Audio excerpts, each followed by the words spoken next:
दिवस सुरू होता उपोषण. सरकारकडून कोणी गांभीर्यानं ओबीसीच्या आंदोलनाला घेतलेलं नाही. खरं म्हणजे कोणी आंदोलन करोत, शासनाची जबाबदारी आहे की सर्व आंदोलकाच्या मागण्या समजून घेणं, त्यांना भेट देणं आणि विशेष करून महाराष्ट्रामध्ये जो 60% ओबीसी आहे आणि हा 55-60% असलेल्या ओबीसीच्या मागण्यासाठी, त्यांच्या हक्कासाठी उपोषणकर्त्यांकडे ढुंकूनही न बघणं म्हणजेच हा महाराष्ट्रातील समस्त ओबीसीचा अपमान आम्ही समजतो. आणि म्हणूनच काल मी गेल्यानंतर ती अत्यंत उपोषणकर्त्यांची स्थिती फार नाजूक होती, गंभीर होती. आणि त्यामुळे एखादा तरुण कार्यकर्ता स्वतःच्या समाजासाठी लढण्यासाठी जीव धोक्यात घालतो त्यावेळेस शासन म्हणून त्यांची भूमिका जी आहे ती भूमिका दुजाभावाची नसावी, दुय्यम नसावी. आज त्यासाठी काल मी लगेच मुख्यमंत्र्यांना फोन केला. आज माझ्या माहितीप्रमाणे काल मुख्यमंत्र्यांनी घोषणा पण केली की आज डेप्युटेशन त्यांचं ते एक शिष्टमंडळ मंत्र्यांचं लक्ष्मण हाकेंना भेटायला जात आहे आणि आज यावर काही तोडगा नक्की निघेल आणि उपोषण संपेल अशी मला अपेक्षा आहे.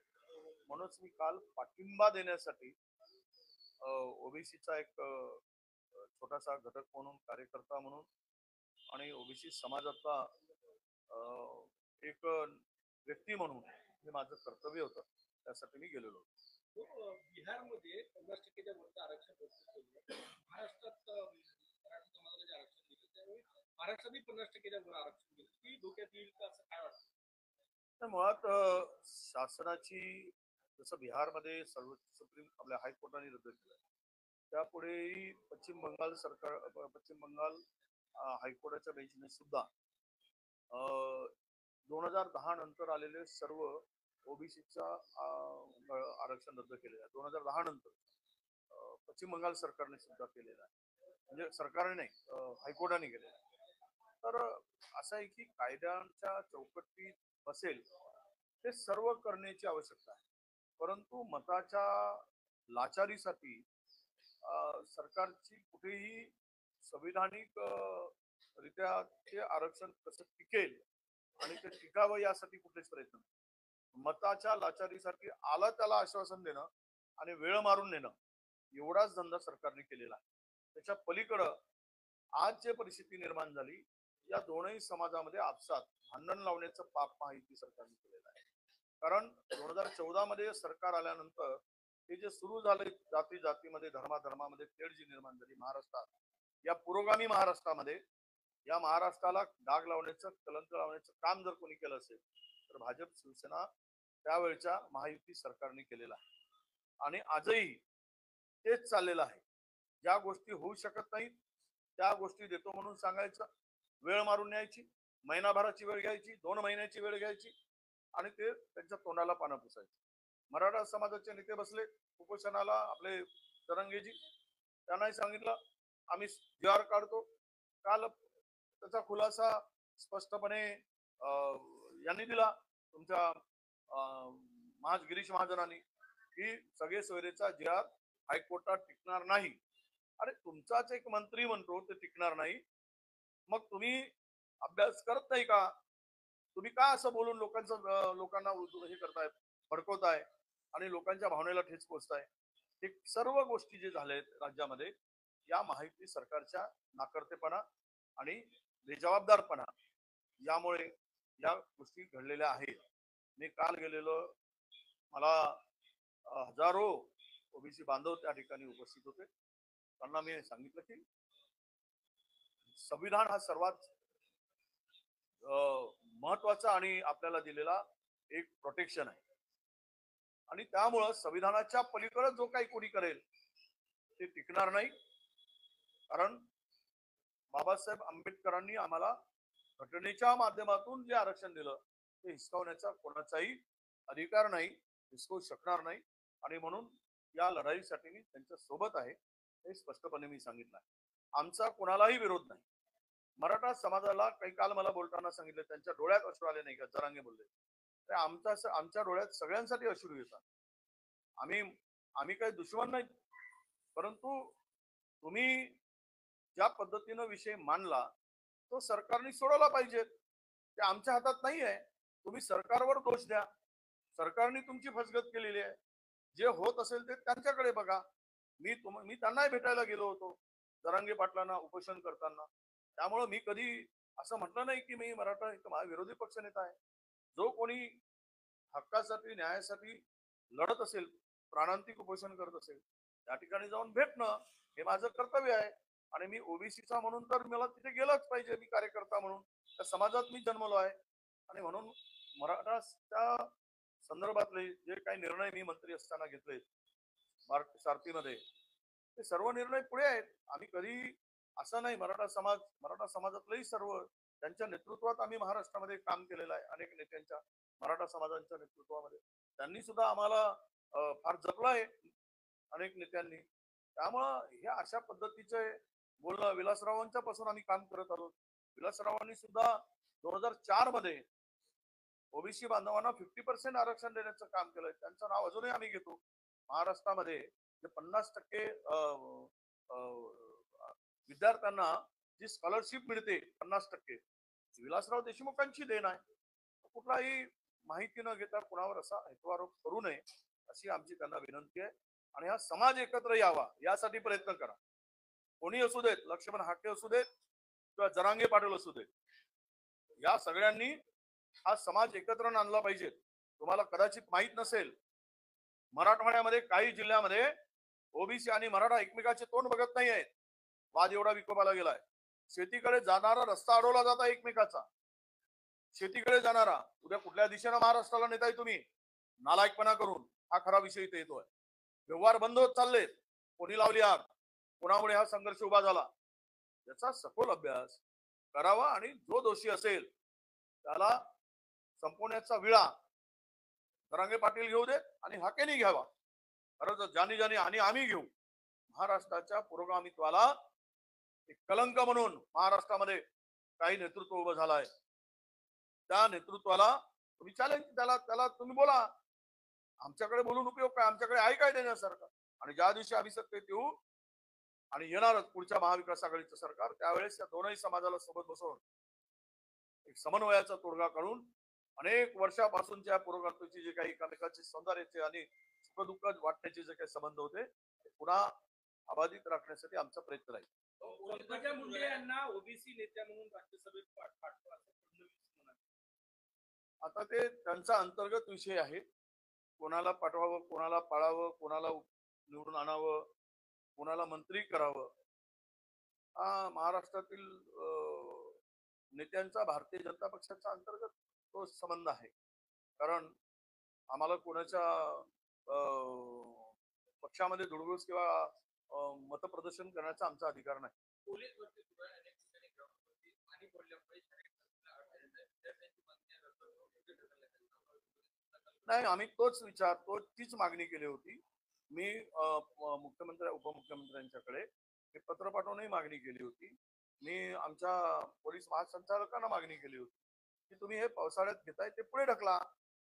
पण काही विद्यार्थ्यांचा हे आला की आम्हाला अनेक वर्षानंतर आता संधी मिळते आहे आम्हाला, तर त्यामध्ये मी उपाययोजना सांगितली की पावसाळ्यामध्ये जर घेत असाल उन्हापासून पावसापासून, कारण लाखो विद्यार्थी येतात, त्यांचे कागदपत्र भिजतात, खाण्याचे वांदे असतात, झोपण्याचे वांदे असतात. आणि जो विद्यार्थी मध्ये मेरिटचा विद्यार्थी आहे, या पावसामुळे फिजिकल मध्ये तो अडचण येऊ शकते. काल सांगलीमध्ये एका पोरीचा पाय तुटला चिखलात पाय फसल्यामुळे. परवाच्या दिवशी रनिंग मध्ये ती पोरीचं आयुष्य गेलं. अशा अनेक घटना घडत आहेत. पण राज्यकर्त्यांना निवडणुकीचं डोळा ठेवून हे सगळं करायचं आहे. पूर्वी का केले नाही? याच भरती यात्रा करण्यापेक्षा पूर्वी केले असते तर अनेक विद्यार्थ्यांच्या या परिस्थितीला अनेक विद्यार्थ्यांना सामोरं जाण्याची पाळी आली नसती.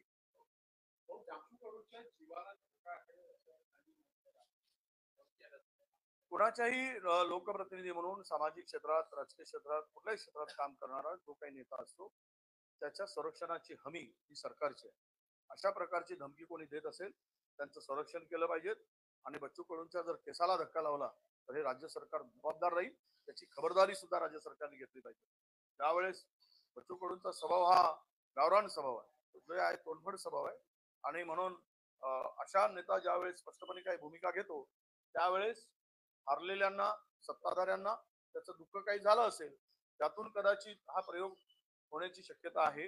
कारण त्याचा जुना काही इतिहास काढला तर त्यामध्ये त्यांना धमकी देणाऱ्यांचा इतिहास निघेल. त्यावेळेस माहीत पडेल की तो व्यक्ती कोण आहे. नांदेड जिल्ह्यामध्ये खत बियाण्याचा काळाबाजार होतोय. विभागानं 80 कृषी केंद्रावर त्याची कारवाई केली. महाराष्ट्रात सुरू आहे बोगस बियाणे, खतांचा काळाबाजार, आपल्या तुमच्या बियाणांचा काळाबाजार, बियाणांचे वाढते दर, मागणी पूर्ण होत नाही. काय करावं? कृषी मंत्री निवडणुकीमध्ये निवडणूक झाल्यानंतर आढावा बैठक घ्यायला पाहिजे होती. कुठे झाले नाही. विभागीय आढावा बैठका झाले नाहीत. लोकप्रतिनिधींना बोलवलं नाही. आणि आम्ही पत्र देऊनही पुरेशा मुबलक प्रमाणात खत उपलब्ध आहे की नाही तो साठा अद्याप नाही. म्हणून काळा बाजार सुरू झालाय. शॉर्टेज आहे, बियाणाचं शॉर्टेज आहे, खतांचं शॉर्टेज आहे. आणि अशा स्थितीमध्ये शेतकरी लाईनीत उभा आहे. हंगाम सुरू झालाय खरीपाचा. आणि याला जबाबदार ही सर्व यंत्रणा आहे. खरं तर कृषी विभागामध्ये प्रचंड गोंधळ आणि बोगसपणा चाललेला आहे, भ्रष्टाचार चाललेला आहे, कुणाचंही नियंत्रण राहिलेलं नाही. आणि ते कॉटनच्या बॅग कापसाच्या ज्या कृषी विभागाने आता खरेदी केल्या आहेत, 450 ची बॅग 1250 रुपयांनी खरेदी केली, 100 कोटीच्या. हे असा भ्रष्टाचाराला आता आम्ही मांडू ते विधानसभेमध्ये. पण इकडे शेतकऱ्यांना ज्यावेळेस आवश्यकता असते त्यावेळेस त्याचा आढावा घेऊन त्या व्यवस्था आहेत की नाही हे बघण्याचं काम सरकारचं असतं. त्यामुळेच हा काळाबाजार होतोय. हा मोठ्या प्रमाणात चाललाय. आणि याच्यावर त्वरित एक मला वाटतं की सरकारने एक फिरते मोठ्या प्रमाणामध्ये पथक नेमावेत आणि ते पथक सदैव फिरवत ठेवून हे काही गैरप्रकार होतात त्यावर त्वरित कारवाई करावी आणि शेतकऱ्याला दिलासा द्यावा. नांदेड तालुक्यामध्ये एका अल्पवयीन मुलीवर बलात्कार झाला होता. त्यानंतर सूचित झालं की या प्रकरणाचा जो आरोपी आहे त्याला 10 दिवसांनी पोलिसांनी अटक केली. काल त्याला लोकांनी असं समजलं की आम्हाला त्याला सुद्धा करा, त्याच्यावरून दगडफेक झालेली आहे. हे काही पोलिसांनी दखल झालेली आहे. बघा, तुम्ही पाहिलं यापूर्वीची एक घटना झाली भर रस्त्यामध्ये तरुणीचा ठाणे जिल्ह्यामध्ये खून झाला. मुख्यमंत्र्यांच्या जिल्ह्यामध्ये रस्त्यामध्ये तो पाणा असो नटबोल्ट खोलायचा, त्या पाण्याने लोकांच्या पुढे त्या एका तरुणाने त्या तरुणीचा जीव घेतला. या दिवसाढवळ्या घटना होत आहेत. पोलिसांवर धाकच राहिला नाही. सत्तेच्या मशगुलपणामुळे आणि अस्थिर सत्तेमुळे कुणाचा पायपोस कुणाच्या पायात नाही, कुणाचं कोणी ऐकत नाही. जो तो राजा बनून या राज्यामध्ये काम करतोय. प्रत्येकाला वाटतंय की मी राजा आहे आणि राजाच्या मस्तीमध्ये सगळेजण वागत आहेत. ते मग तीनही पक्षाचे नेते आहेत. आणि अशामुळं आज राज्यामध्ये कायदा सुव्यवस्था गेली. स्त्रियांच्या संरक्षण आता धोक्यात आलाय. तरुणींचं अत्याचारामध्ये वाढ झाली आहे. कारवाई वेळीच होत नाही. त्यावेळी जनतेचा उद्रेक होतो. जनतेने जर कायदा हातात घेण्याची पाळी कधी येते त्यावेळेस न्याय मिळत नाही तेव्हा येते. आणि 10 दिवस तो आरोपी खुलेआम फिरताना दिसत असेल तर पोलीस विभागावर काय कारवाई केली हा प्रश्न आम्ही विचारू. त्या इन्स्पेक्टरला सस्पेंड करण्याची आवश्यकता आहे. काय झक मारत होते काय 10 दिवस? एका अल्पवयीन मुलीवर बलात्कार होतो आणि तुम्ही फिरत असताय. हे पोलिसावर धाक राहिला नाही, प्रशासनावर धाक राहिला नाही. त्याचे परिणाम राज्याला असे भोगावे लागत आहेत. रामदास कदम म्हटले की भाजपनं सर्वेच्या नावाखाली आम्हाला उमेदवार लावले तर आमच्या 3-4 जागा आणखी निवडून आणल्या. आम्ही तर असं म्हणतो की 10, 12, 7, 8% जे मतं वाढवलेत निवडणुकीचं मतदान झाल्यानंतर 10% मतदान वाढले, त्याचाच फायदा मोठा घेतलाय. त्याची चौकशीची मागणी आम्ही करतो. खरं म्हणजे हे मतं कसे वाढले आणि काही ठिकाणी तर मतदान जेवढं झालं त्याच्यापेक्षा अधिकच्या मतांची मोजणी झाली. ते कशी वाढली? आणि जवळपास 79 खासदार भाजपाचे आणि याचे एनडीएचे कसे निवडून आलेत 1000च्या आतमताने. आणि तिथले जे आकडे फिरवले गेलेत सगळं महाराष्ट्र देश बघतोय. त्यामुळं तुमचे आमचे निवडून आले असतील, वाढले असतील, जे आले ते पैशामुळे आले, नाही तर तेही आले नसते. हे लक्षात घेतलं पाहिजे. बाबासाहेब म्हणाले गडचिरोलीची उमेदवारी मला दिली असती तर मी पक्षपाती नसतो. मात्र भाजपने जो सर्वे केला तो चुकला गेला म्हणून मला उमेदवारी मिळाली. नाही, ते जर तसे म्हणले असते तर त्यांच्या मतदारसंघात मंत्री असताना त्यांना लीड मिळाली असती. ते 13,000 मतांनी मागे काय आहेत यातच त्यांचा पराजय आहे. त्यांना लोकसभेचं तर सोडाच, पण विधानसभेमध्ये सुद्धा लोकांनी हरवण्याचा निर्णय घेतलाय. हे आत्ताच्या ताज्या निर्णयावरून दिसते. पंकजाताईंनी लोकसभा हरली, मात्र राज्यसभा